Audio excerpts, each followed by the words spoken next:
Oh, old cedar works pretty good.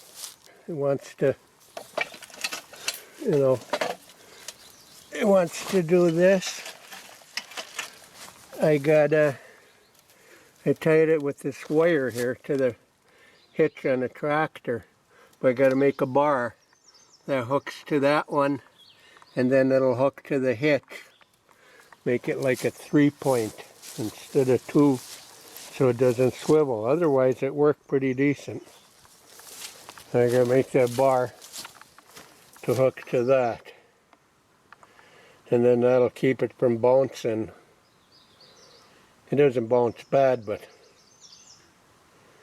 it's one little modification we gotta do. Just get a strap of steel,